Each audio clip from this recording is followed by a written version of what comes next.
The Virginia Department of Education is attempting to hijack 9/11 history by avoiding uncomfortable truths, like who attacked our country, why did they attack our country. Dean of Business at Liberty University and former Virginia Representative Dave Brat is here to discuss this and much more. Former Congressman, thank you so much for joining me. Appreciate it. And I have to ask, why is that? This might be rhetorical. Why is it a sensitive thing to explain to people this is what the motivations of the terrorists who attacked us on 9/11, this is what those motivations were? Yeah, well, everything in modern politics devolves to power and money, of course, and knowledge is the key to power. Politically, education is the source. The left has been relentless, first getting rid of this, that, and the other thing. And they knew, they were smart. All the college testing boards and everything waited for religion and philosophy for the coup de grace. So that's the last, because that covers first principles. And that's what I'm sure we'll dig into. Yeah, and that's the whole thing, avoiding American exceptionalism. I was looking at some of my notes for this. It was a 2-hour-long video. It was up online forever, and I learned today, just took it down. I guess they were getting a lot of flack for this. It was put up by the American University School of Education. It had a professional lecturer, and she was telling teachers, this is how we do a culturally sensitive 9/11. That's the thing, though. Doesn't presenting this as, well, we're going to speak about this in a culturally sensitive way. There were a lot of Muslims that were killed on 9/11, and there are still a lot of Muslims that are killed by terrorists who are Muslim. So I would think that that's pretty multicultural. Yeah, well, that's right. I'm in favor of multiculturalism. And of course, their sensitivities only accrue to the folks they want to be sensitive to. They never want to be sensitive to the greatest, most free country with the most rights embedded in law. To protect the imago Dei, the image of God in all people, men, women of all color, etc., embedded in individual rights in law.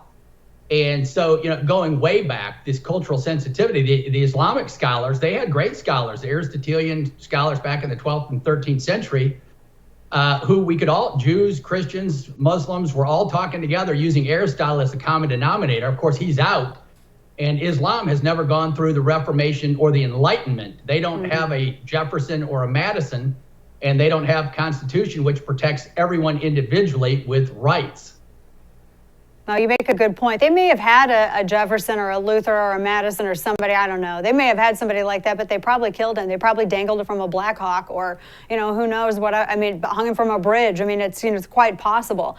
Talking with former Congressman Dave Brat here on this whole issue of what this one lecturer and Virginia Department of Education looking at this too.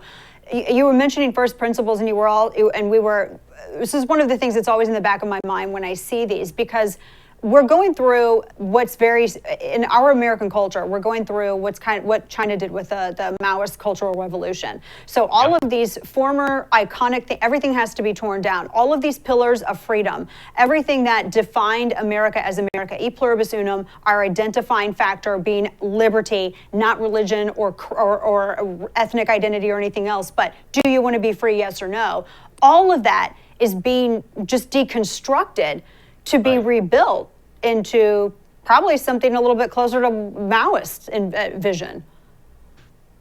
Yeah, or worse, right? They're really ducking the question of Sharia law, right? And so the Cairo doctrine back in 1990, developed by all Islamic states, right? Not just the Islamic terrorists, etc., but by all the Islamic states, said, yes, we believe in rights, but they're rights as defined by Sharia. So they're not Western rights that you and I share. So they use that language that covers a multitude of sins. But in Sharia, they very explicitly say that all rights in law are governed and subject to their interpretation by the religious elites and by Sharia law. And you will never hear that taught in education classes, right? Or in any classes, because that's damaging to the leftist agenda. I know semantics is important at certain points. Optics is incredibly important. Our word choices are important. And certain words obviously invoke certain things. Are we doing our position a disservice by calling it woke, by calling it wokery, by labeling it like that, instead of saying that calling it what it really is, which is like we were, like this cultural revolution, whether it's Sharia, Maoism, whatever. It's all pretty much the same part of the same dog. Yeah, no, I agree with you. I think that's a very important point. We need to call it exactly what it is. Marx laid out the cookbook and the steps to follow, and the left is achieving every step, just step by step by step. First, you get rid of God, then you get rid of the Constitution and the rule of law. You go after the police. You go after free market markets. All the Fortune 500 companies are woke, as you say. But really, what that means is that they're cowardly. They will not stand up and defend the basic rights I hope we still all believe in. It all depends on how the questions are posed, and the mainstream media and big tech, right, has a monopoly. The big tech, the big 6 firms in the U.S. have a market cap. They're worth more than all European firms combined. And so stew on that for a minute, and you'll see where we're heading.